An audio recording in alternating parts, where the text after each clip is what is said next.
அனைவருக்கும் வணக்கம். உங்களுக்கான இன்றைய பிரபஞ்ச செய்தி. நன்றி. Hi, hello, welcome. எல்லாரும் எப்படி இருக்கீங்க? எல்லாரும் ரொம்ப ரொம்ப நல்லா இருப்பீங்கன்னு நான் முழுசாக நம்புகிறேங்க. நானும் ரொம்ப நல்லா இருக்கேன். இன்றைக்கி நம்ம ஏஞ்சல் மெசேஜ், யூனிவர்சல் மெசேஜ் உங்களுக்கு என்ன வந்திருக்குன்னு பார்க்கலாம். இந்த மெசேஜஸ்லாம் கண்டிப்பாக ஏதாவது ஒரு விதத்தில் உங்கள் கூட கனெக்ட் ஆகுங்க. அப்படி கனெக்ட் ஆனால் ப்ளீஸ் இந்த சேனலுக்கு சப்ஸ்கிரைப் பண்ணுங்கள். உங்கள் லைக்ஸ் அண்ட் ஷேர்ஸை கொடுங்க. இன்றைக்கி ஒரு போனஸ் கார்டும் இருக்குங்க. First 3 cards.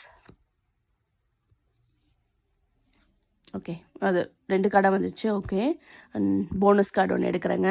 அது இந்த பக்கம் வைக்கிறேன். ஓகே, ஃபர்ஸ்ட் 3 கார்ட்ஸ் என்ன வந்திருக்குன்னு பார்க்கலாம். ஃபர்ஸ்ட் கார்டு உங்களுக்கு வந்து ப்ரொடெக்ஷன், ப்ரிப்பேர்னஸ் அண்ட் ரெசிலன்ஸ் வந்திருக்கு. இந்த கார்டு என்ன சொல்ல வருதுன்னா, நீங்கள் வந்து ஒரு விஷயத்தை பாதுகாப்பாக வச்சுக்கணும்னு நினைக்கிறீங்க.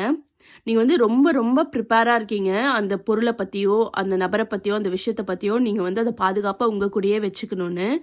பட் நீங்கள் வந்து அதை வச்சுக்கிறீங்கன்னா அதுக்கிட்ட ரொம்ப பொசசிவாக இருக்காதீங்க. அந்த பொருள் மேலேயோ, அந்த நபர் மேலேயோ, இல்லாட்டி நீங்கள் ரொம்ப பாதுகாப்பாக இருக்கிற விஷயத்து மேலேயோ ரொம்ப பொசசிவாக இருக்காதீங்க. ஒரு நாள் அது வந்து உங்களை விட்டு சின்னதாக விலகுச்சுனாலும் அது உங்களுக்கு ஒரு பெரிய மனமாற்றத்துக்கு உண்டாக்கும். அதனால எந்த விஷயத்துலையுமே ஓவர் பொசசிவாக இருக்காதீங்க. இது எனக்கு தான் அப்படின்னு சொல்லி ரொம்ப இதாக இருக்காதீங்க.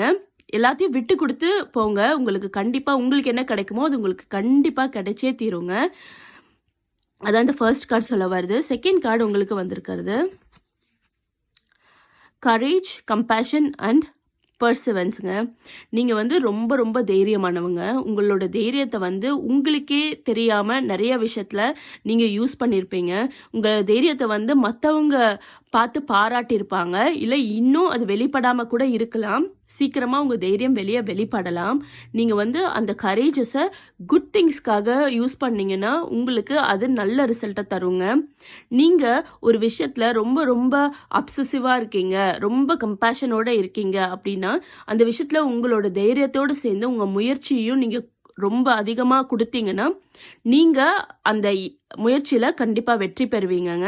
உங்களோட தைரியத்தை மற்றவங்க பாராட்டுவாங்க. இது வரைக்கும் பாராட்டலைன்னா இனிமே உங்கள் தைரியத்தை பாராட்டக்கூடிய சூழ்நிலைகள் கண்டிப்பாக வருங்க. நீங்கள் அப்படி உங்களோட தைரியத்தை யாராவது பாராட்டியிருந்தாங்கன்னா ப்ளீஸ் கமெண்டில் தெரிவிங்க. தேர்ட் கார்டு உங்களுக்கு வந்திருக்குது காம்ப்ரமைஸ், செல்ஃப் கண்ட்ரோல் அண்ட் மாட்ரேஷனுங்க. எதுவுமே அளவோடு இருக்கணும் தாங்க இந்த கார்டு சொல்லுது.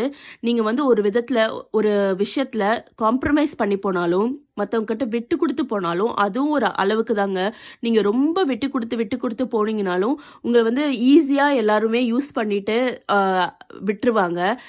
அந்த விஷயத்துலையும் நீங்கள் ரொம்ப மாட்ரேட்டாக இருக்கணும். எந்தெந்த விஷயத்துக்கு விட்டு கொடுக்கணும், எந்தெந்த விஷயத்துக்கு நம்மளோட செல்ஃப் டிசிப்ளின் அண்ட் செல்ஃப் கண்ட்ரோலில் நம்ம வந்து அதில் இருக்கணும் அப்படின்னு சொல்லி பார்த்துக்கோங்க.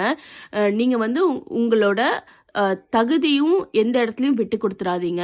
நீங்கள் உங்களுக்கு தெரியும் நான் வந்து இதுக்கு தகுதியானவங்க அப்படின்னு சொன்னால் அதுக்கு நீங்கள் வந்து முடிஞ்ச அளவுக்கு போராடுங்க. அந்த விஷயத்தில் நீங்கள் கண்டிப்பாக விட்டு கொடுக்க வேணாம். உங்களுக்கே தெரியும் இந்த விஷயத்தில் விட்டு கொடுத்தா நம்மளுக்கு எந்த பெரிய பாதிப்பும் இல்லைன்னு. அந்த மாதிரி விஷயத்தில் மட்டும் விட்டு கொடுங்க. நீங்கள் வந்து எல்லா விஷயத்துலையும் விட்டு கொடுக்குறவங்கன்னா மற்றவங்க என்ன பண்ணிடுவாங்க, இவங்களை ஈஸியாக யூஸ் பண்ணிக்கலாம், இவங்க வந்து ஈஸியாக விட்டு கொடுத்துட்டு போயிடுவாங்க அப்படின்னு நினச்சிப்பாங்க. எந்தெந்த விஷயத்தில் ஸ்டபனாக இருக்கணுமோ உங்களுக்கு தேவைப்படுதோ அந்த விஷயத்தில் கண்டிப்பாக ஸ்டபனாகவும் இருங்க. அதுலேயும் ஒரு பேலன்ஸோடு வச்சுக்கோங்க. உங்களோட செல்ஃப் கண்ட்ரோல் ரொம்ப ரொம்ப முக்கியங்க. ஒரு விஷயத்தில் நீங்கள் ரொம்ப அப்சசிவாக இருக்கீங்க, ஒரு விஷயத்தை ரொம்ப கண்ட்ரோல் இல்லாமல் யூஸ் பண்ணுறீங்க, அது இல்லாமல் உங்களால் இருக்க முடியல, அப்படி மட்டும் எந்த விஷயத்தையுமே வச்சுக்காதீங்க. அது வந்து உங்களுக்கு ஒரு அடிக்ஷன் மாதிரி ஆகிடும். அதனால் அது எந்த விஷயமா இருந்தாலும் அதை ஒரு கண்ட்ரோலோடு வச்சுக்கோங்க. உங்களுக்குள்ளேயே அந்த மைண்ட் கண்ட்ரோலை செட் பண்ணிக்கோங்க.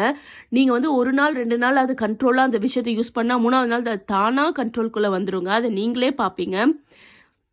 இதுதாங்க இந்த கார்டு சொல்ல வருது. நீங்கள் காம்ப்ரமைஸ் போனாலும் ஒரு அளவுக்கு தான், மாட்ரேஷனாக யூஸ் பண்ணுங்கள் எல்லாத்தையும். உங்களோட செல்ஃப் கண்ட்ரோல் உங்களை கண்டிப்பாக எல்லா விதத்துலேயும் உங்களை கண்ட்ரோலாக வச்சுக்கோங்க. அதனால் நீங்கள் உங்களை கண்ட்ரோலாக வச்சுக்கோங்க. நீங்கள் கண்டிப்பாக எந்தெந்த விஷயத்த உங்களோட கையில் எடுக்கணும்னு நினைக்கிறீங்களோ அதெல்லாம் சீக்கிரமாக உங்கள் கைக்கு வந்து சேருங்க. இதுதான் இந்த 3 கார்டு சொல்ல வருது. இன்றைக்கி போனஸ் கார்டு என்னன்னு பார்க்கலாங்க. போனஸ் கார்டு வந்து இன்டெலிஜென்ட், எக்ஸ்பர்ட் அண்ட் டிட்டர்மைன் வந்திருக்குங்க. நீங்கள் ரொம்ப ரொம்ப இன்டெலிஜென்ட்டானவங்கங்க. இது உங்களுக்கு கண்டிப்பா தெரிஞ்சிருக்கும். இல்ல இனிமே தெரிய வரும். அது இனிமே மத்தவங்களுக்கும் தெரிய வருங்க. உங்களோட இன்டெலிஜென்ஸ, உங்களோட புத்திசாலித்தனத்த நீங்க எந்த அளவுக்கு பயன்படுத்துறீங்களோ, அந்த அளவுக்கு உங்களுக்கு உயர்வானது கிடைக்கும். நீங்க மத்தவங்களுக்கு அத சொல்லியும் குடுக்கலாம். நீங்க வந்து உங்களோட திறமையும், உங்களோட முயற்சியையும் உங்களுக்குள்ளேயே புதைச்சு வச்சுக்காதீங்க. கண்டிப்பா அத வெளிப்படுத்துங்க. நீங்க எவ்ளோ டேலண்ட்டுன்னு சொல்லி உங்களுக்கு தெரியணும் முதல்ல. அதுக்கப்புறம் மத்தவங்களுக்கும் அது கண்டிப்பா தெரிய வரும். யுனிவர்ஸ் அதுக்கான பாதைய உங்களுக்கு வழிவகுத்து தருங்க. நீங்க கண்டிப்பா உங்களோட பெஸ்ட் சிச்சுவேஷன் சீக்கிரமா வருங்க. அதுல உங்க இன்டெலிஜென்ஸ் வெளிப்படும். சீக்கிரமா அது வர உங்களுக்கு வாழ்த்துக்கள். தேங்க்ஸ் ஃபார் வாட்சிங். இந்த கார்ட்ஸ் எல்லாம் கண்டிப்பா உங்களுக்கு ஏதாவது ஒரு விதத்துல கனெக்ட் ஆகும்னு நான் நம்புறேங்க. ப்ளீஸ் சப்ஸ்கிரைப் பண்ணுங்க. Have a good day.